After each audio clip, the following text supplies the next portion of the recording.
right, welcome everybody. Welcome back to this next episode of the Black Art and Culture podcast. I'm your host here, Scott Terry, here at Mahogany Gallery here in Racine, Wisconsin. And today I'm really excited to have a phenomenal artist here with us, our guest today. We had a little bit of some technical difficulties, but we can't seem to get the video working on his side, but we're gonna keep the train moving. Keep it going. We're gonna make it do what it do. So I want to welcome everyone. Patrick Dewar. Patrick Dewar. Welcome, Patrick. Thank you, man. Thank you for having me. Peace, y'all. Yeah, absolutely. So and Patrick, I pronounced your last name correct? Say that again, please. Did I pronounce your last name correct? I mean, you didn't curse me out, so I'll accept that. Yeah, you take it.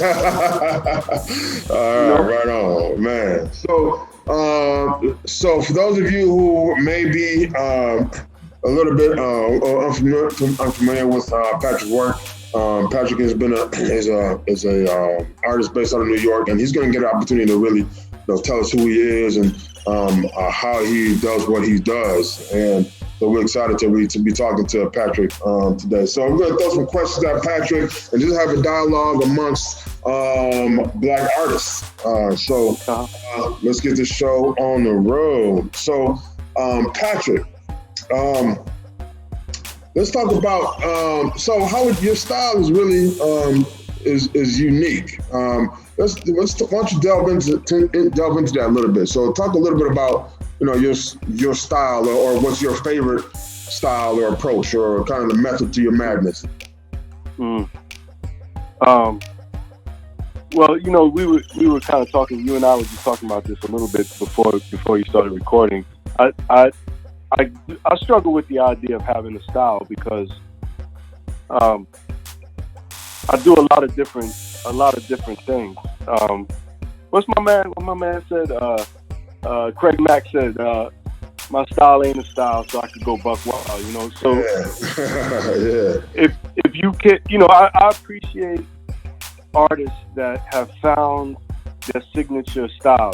Like if you see a Basquiat, that's a Basquiat. You know what I'm saying? Or if you see a certain artist,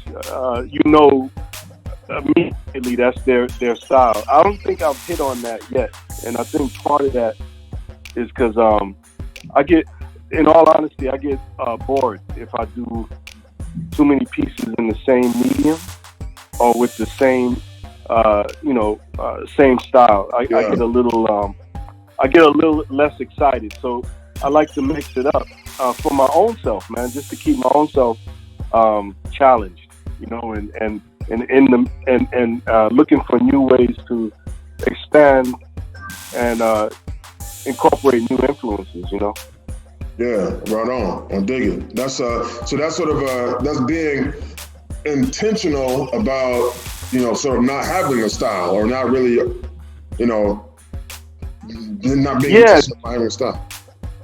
Kinda, man. I mean, it's not that intentional. I mean, it's more organic. Like, in a way, I wish I did have a signature style because it would make things easier, right? Like I wouldn't, I'd know what I'm going to do basically every time I sit down to do some work. I really let my higher power guide my hands, man. So I want to stay constantly surprised, So it's not that calculated.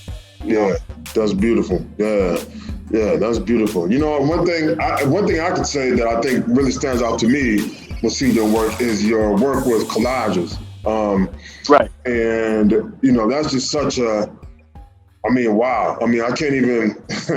It's hard to put a label on that because it's just so. And each one I've seen is just so different than the next. But they're so rich. They're so rich in the content, but also rich in you can see a lot of culture in those collages. So I want to talk, and that's kind of segue into this King of New York series. Do you want to touch on that a little bit about the Kings of New York series? Yeah, well, like you said, I'm born and raised in Brooklyn. I'm a native New Yorker, and so that particular series. Let me go back a little bit.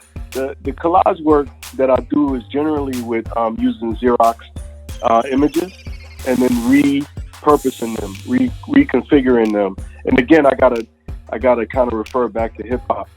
You know, when I was coming up, is basically around the time that DJs started to cut music, sample music, and make new music out of existing music. So you take little pieces of existing music and create a whole brand new joint. So that's really, the collage stuff came out of the fact that I had a job at Brooklyn College in the library, and I had access to all the art books and also to the Xerox machine. And so it was like a natural medium. You know, I had access, it was free.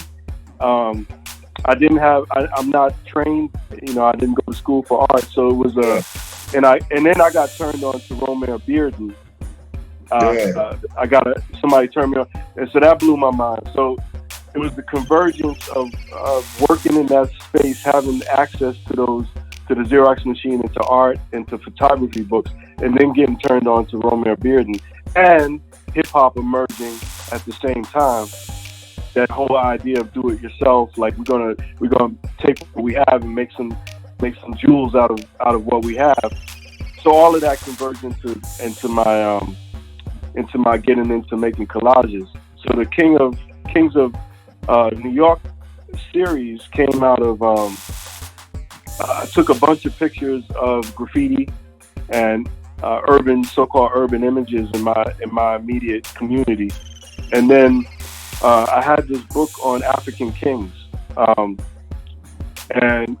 the idea that we are kings in our community, right? So I just wanted to play with the idea of our traditional African kings, but in a current urban setting, and that juxtaposition. You know what I'm saying? Like the visual juxtaposition is interesting, but then what it says is that, you know, we're kings in our community. You know? Yeah. That's just so powerful, because there's a, you know, like you said, there's a connection to, you know, the ancestry, connection to the past. You know, those are our roots. You know, that's where we come from. Yeah. So that's just a beautiful interpretation, man. I kind of like how you're talking about, you know, things. You know, the culture just mixes with, you know, you talk about the evolution of, you know, hip hop. You know, you talk about, you know, the evolution of Black artists, you know, in America, and the diversity in Black art. So all those influences are, you know, you just sort of meshing those into your work. So so when we get done with this video, so I'm going to do a little editing on it, and then we're going to add some more of your work inside the video, so folks get a chance to see more if they have not seen your work yet. So yeah. So, you know, that's how you talked a little bit about, you know, Romare Bearden. What would you say, kind of segue into influences? Okay. So who would be some of your artistic influences? Yeah, you know, Romare Bearden came, all my artist influences actually came kind of late. Like I had already started making art, and then I backtracked and found, you know, influences. So again, like I just felt the compulsion to make art, and I was doing things, and then I'd be like, oh, that reminds me of this cat. Somebody would say, yo, that work reminds me of, you know, that looks a little bit like Kerry James Marshall. You should check him out. And then I would check Kerry James Marshall out and get turned on. But right now, I would say that Charles White, Kerry James Marshall, of course, Romare Bearden. What's my brother's name? Barkley. I can't remember his name off the top of my head. I wanted to say Charles Barkley, but it ain't Charles Barkley. I don't think it's Charles Barkley. Y'all know. Barkley Hendricks. Barkley Hendricks. Okay. Charles Barkley. To be honest, man, I'm influenced by my environment and music, fashion, you know, social justice issues. I think I'm less influenced by artists that work in the same medium as me. I think I'm more influenced by different mediums, you know. Yeah, yeah, I dig it. Yeah, absolutely, and that definitely reflects in your work. You know, one thing that I really there's a connection. I don't think we talk about that much as artists, but there's a connection to to music. And one thing I noticed that I saw, that I saw you do, and you speak on it right now, is you're a drummer, and then you talked about your experiences in a band, in previous years, and so talk about how do you feel that connection is between a visual artist, fine artist, and a music artist. Oh man, it's got for me they're inseparable. Like it's really just one means of expression that takes different mediums, like different. It comes out in different ways, but it's really just this need to express. So even if we talk about I mentioned hip hop and its influence, but if you think about a lot of the artists that we look up to, there's a music that kind of goes along with the period. Like, for example, Romeo Bearden is jazz. He's a jazz. Right. You know what I'm saying? Right. Barclay Hendricks is funk. Like, he was doing his thing in the 70s. If you look at his stuff, you hear funk. Basquiat is hip hop and punk rock. Yeah. Because that's what we were dealing with on the Lower East Side at that time. So you can clearly see how music influences art movements. Right now there's a lot of really amazing visual art coming out of Africa, and there's also a lot of amazing music coming out of Nigeria, Ghana, and so on. And you can almost make the connection between Burna Boy and some of the art that's coming out now. There's a crispness, like a newness. There's a nod to traditional, but also looking into the future. And my stuff is coming out of my whole upbringing, learning how to play the drums, learning rock music, and then reggae, and then hip hop. So I think I'm blessed that I came up in New York at a time when those three really strong movements were just starting, hip hop, roots reggae, and then new wave punk rock. And all three of those were like rebellious. There was a style connected to those music movements, and that influenced how I looked at the world aesthetically. Yeah, indeed. Yeah, that's pretty dope, man. And I kind of think, you talk about these different genres, but really, truthfully, these genres in particular, they have a lot of similarities. They're the same in so many aspects. You think about, you mentioned jazz, right? Jazz was like, that was so avant-garde at the time when it first just came. It was just like what? And then you have, the punk rock. They're all, into to the 70s, sort of when this merging of live instruments with electronic tools. You see that with like, Miles Davis was really kind of pushing the envelope with that. When that technology first started merging together. Right.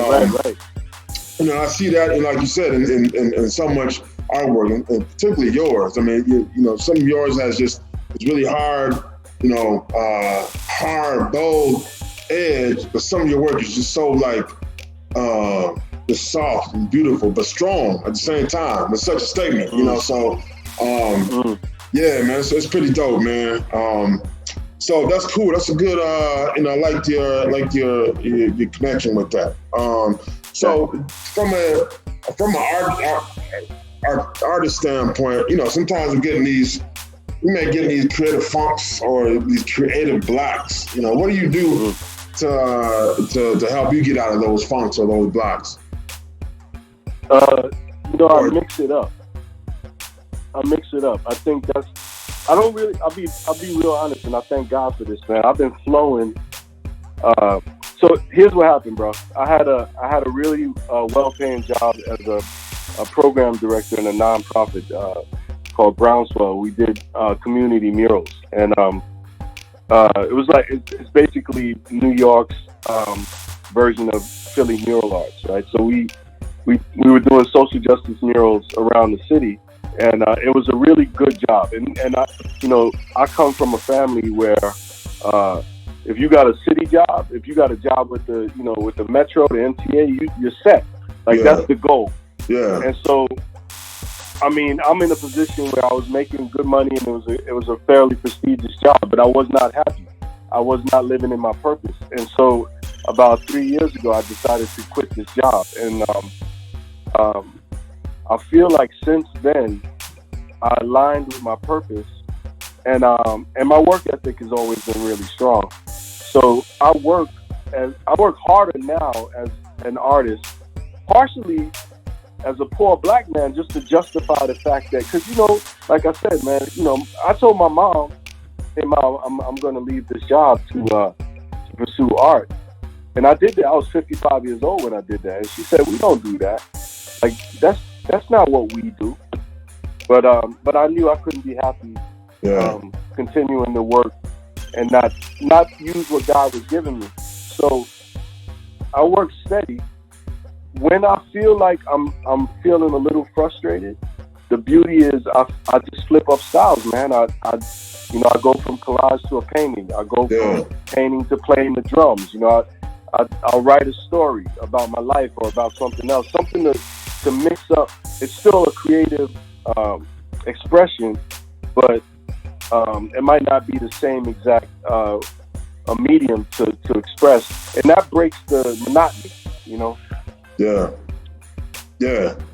absolutely. You talk about, your mom and, sort of I think that's one of the generational things. This is art or any creative field is sometimes it's not perceived as like real. It's not a real thing. It's not anything that can be sustainable or you can, support yourself or your family with. So I think that's some of that is like generational, I believe. That's just my opinion. You know what I mean? And but like for you to step out on faith, and step out on your own ability, because at the end of the day, you have to trust your gut. Yeah.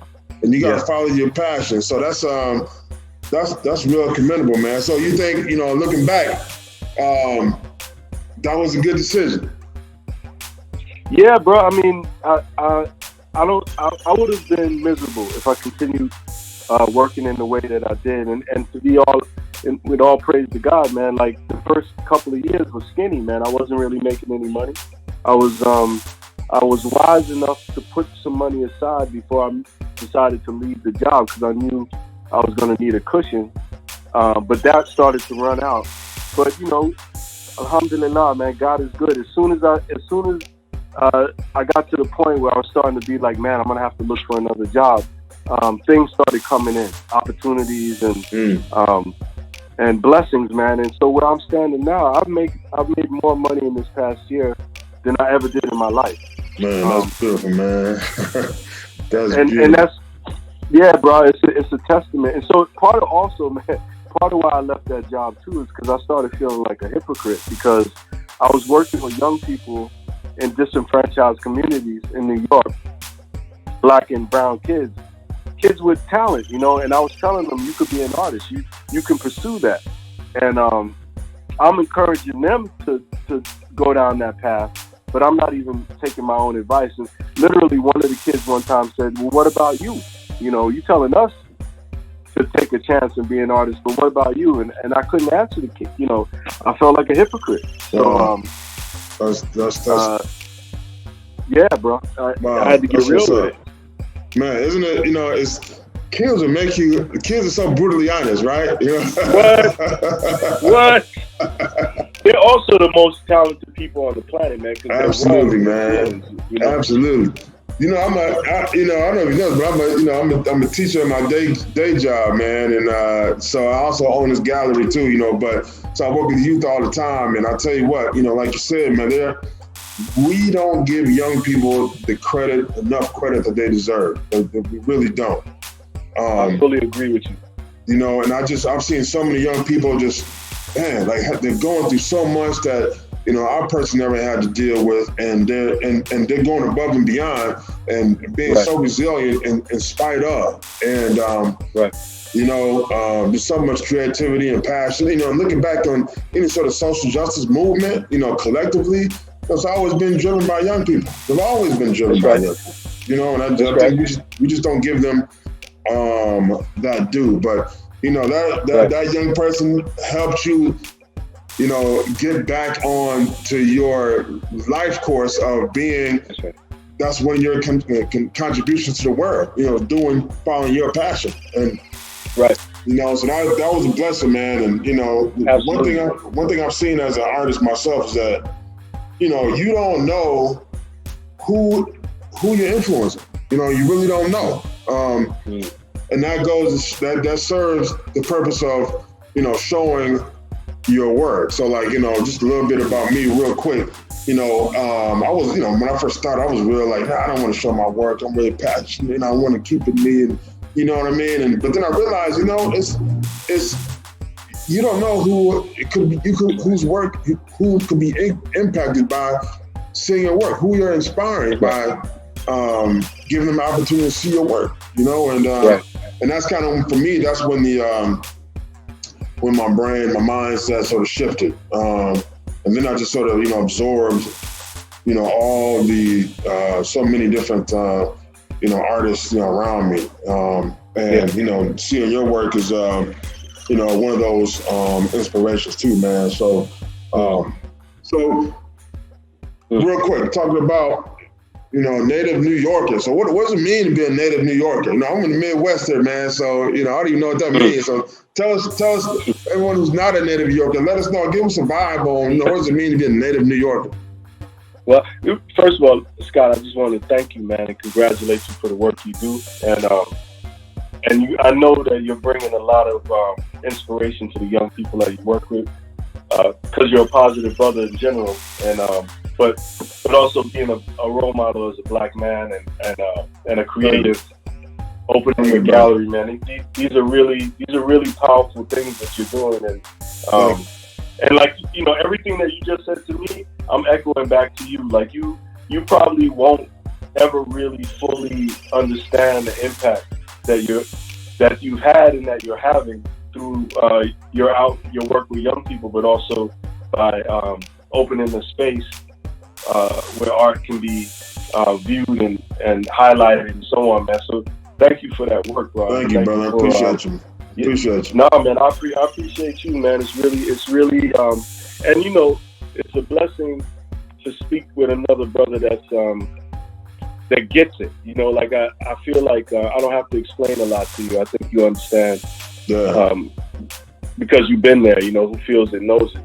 Yeah. And New York, growing up in New York, when I did, you know, I came of age not only at the birth of hip hop and these musical movements, but it was also the crack epidemic, you know, and I saw some crazy, you know, it was like living in a war zone. It really was. As a matter of fact, there was a statistic that for a young Black man growing up in Brooklyn, in the neighborhood that I grew up in the mid 80s, there was a higher chance of dying by violence than there was of being a soldier in Vietnam. So it was real. It was definitely real out here. But, you know, out of all of that adversity came a tremendous amount of creativity, you know. So I think New York has a certain sophistication. We're a little, I think we're a little egotistical about it, and that's not always good. But you know, it's just it is what it is, and it's what it is, man. I mean, for us that have been here, it's just home. But for a lot of people, it's a mecca for the outcasts. You know, like if you're from a small town in Wisconsin, brother, and you don't fit the mold, for whatever reason, you know, your eye is going to be on New York because you can find your community there. You know. Yeah. That's how I feel. Yeah, feeling an outcast sometimes, you know. So, but that's why it's so good to connect with brothers like you and, you know, so many other brothers from artists from, you know, all over. There's a connection there. There's a mutual bond, right? You know, right. And That's cool, man. I've been to New York, a few times, but it's just I haven't got a chance to really, soak in the vibe. Just kind of in and out. But yeah. But now when I come to New York, I know who to look up, man, and I can connect with, man. Oh yeah, yeah, no doubt. And you have, I feel like you would find your community here immediately. I'm not trying to encourage you to leave where you are because you're needed where you are. But I feel like you would definitely find your frequency in New York too. That's what's up. So we're gonna move forward a little bit, and we're gonna wrap this up pretty soon, Patrick. I don't want to hold you too long. Okay. So talk about who do you have any inspirations in your life? Who inspires you? In my living life, my daily life. Yeah. I have my son, my sons and my daughter are always inspirations because they're genuinely outstanding people. My mom is an inspiration. I have an older brother who's disabled, who also keeps me very grounded and grateful. My community is definitely an inspiration. Definitely an inspiration. And I'm most inspired by my creator.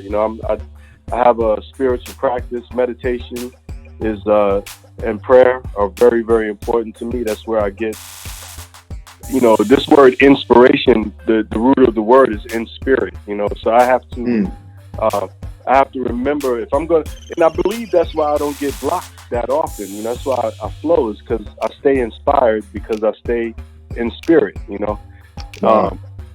And so it's very important for me to maintain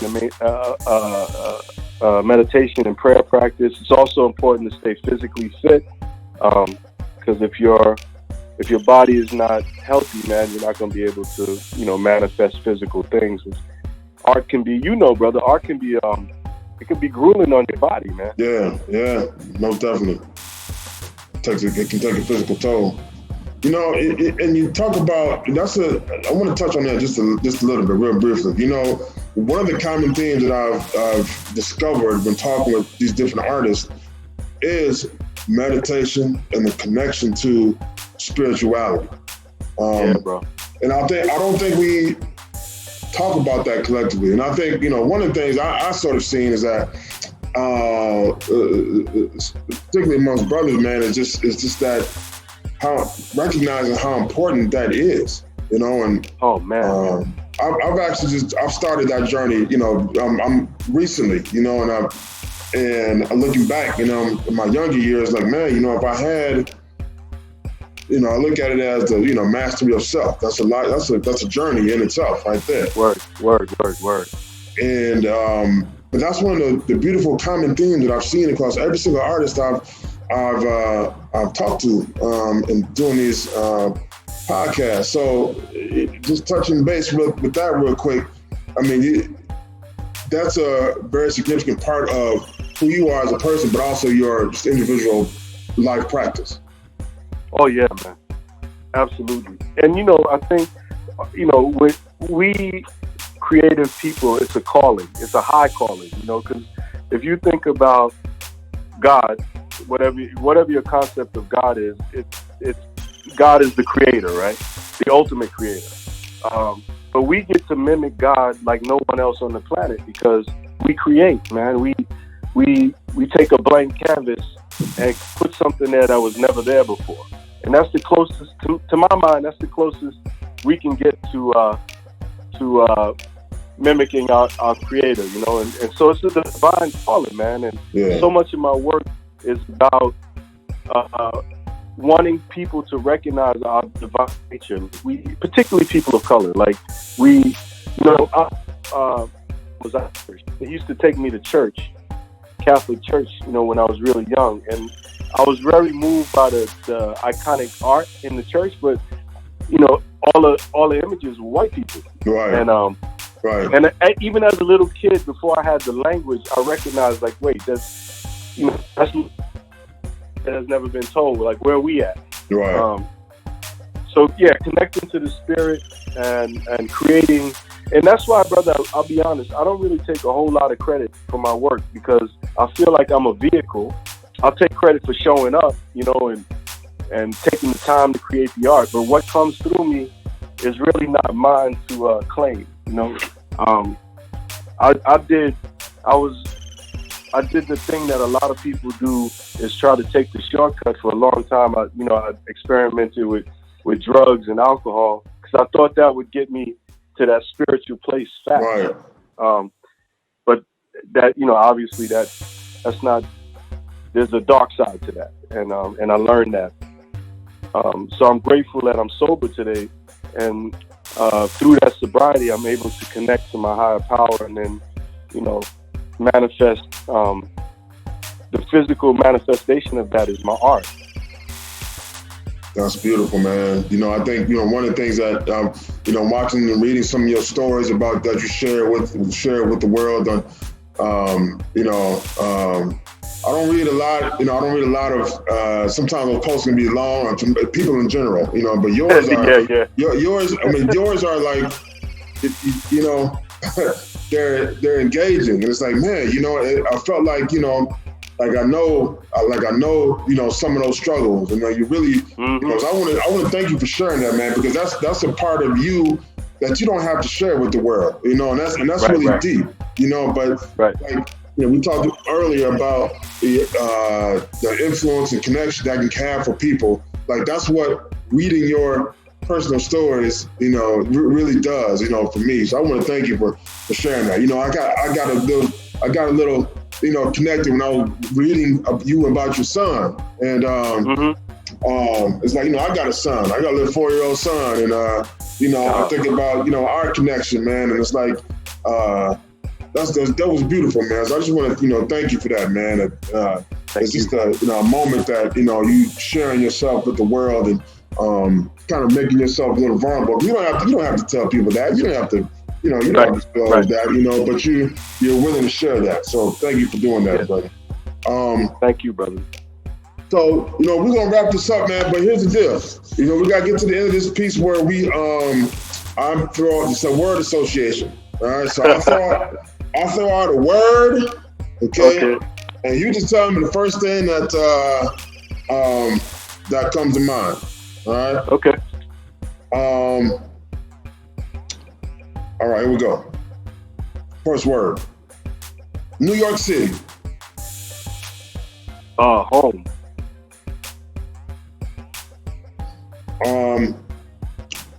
The state of art in America. The state of art in America. Corporation. Corporate. Okay, corporation. Thank you. Corporate. Yeah. Meditation. Vital. And let's talk one more word I'm gonna throw at you, or phrase. Art.